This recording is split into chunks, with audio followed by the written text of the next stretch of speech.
বন্ধুরা, আপনারা কি আপনার ফোনের নোটিফিকেশন বারে ইন্টারনেট স্পিড মিটার সেট করতে চান?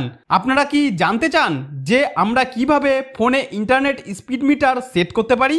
তাহলে আপনি একদম সঠিক ভিডিওতে এসেছেন, কারণ এই ভিডিওটি দেখার পর আপনি মাত্র 1 মিনিটের মধ্যেই আপনার ফোনের নোটিফিকেশন বারে ইন্টারনেট স্পিড মিটার সেট করা শিখে যাবেন। অনেক সময় আপনি আপনার বন্ধু বা অন্য কারোর ফোনে দেখে থাকবেন ওপরের এই জায়গায় নেটের স্পিড কত চলছে তা রিয়েল টাইমে দেখায়, মানে আপনার মোবাইলে ইন্টারনেট কত কেবি বা কত এমবি স্পিডে চলছে লাইভ দেখায়। তো সেই একই জিনিস আমরা কিভাবে আমাদের ফোনের নোটিফিকেশন বারের ওপরে লাগাতে পারি এই ভিডিওটিতে সেটাই দেখাবো। তো এর জন্য সবার প্রথমে আপনাকে আপনার ফোনের সেটিংস অ্যাপ্লিকেশনটি খুঁজে বার করে নিয়ে ওপেন করতে হবে।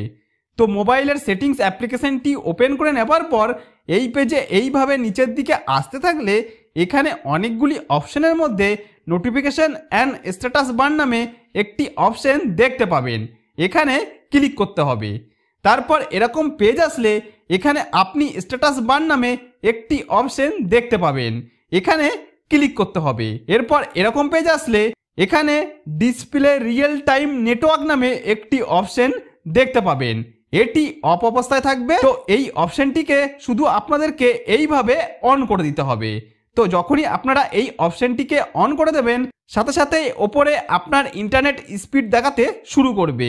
এবার যদি আপনার মোবাইলের নেট অন থাকে তাহলে কত কেবি পার সেকেন্ডে কাটছে বা কত এমবি পার সেকেন্ডে ডাউনলোড হচ্ছে সব রিয়েল টাইমে এখানে দেখাবে। এখন আমরা ব্যাকে এলে দেখতে পাবো ইন্টারনেট স্পিড মিটারটি ওপরে ভালোভাবে সেট হয়ে গিয়ে দেখাচ্ছে। তো বন্ধুরা, এইভাবে আপনি খুব সহজেই আমার স্টেপগুলি পরপর ফলো করে আপনার মোবাইলের ওপরের এই নোটিফিকেশন বারে স্পিড মিটারটি খুব সহজেই সেট করে নিতে পারেন। তো বন্ধুরা, আশা করব ভিডিওটি আপনাদের যথেষ্ট উপকারে আসবে। যদি কোনো উপকার এসে থাকে তাহলে ভিডিওটিতে একটি লাইক করে দিন।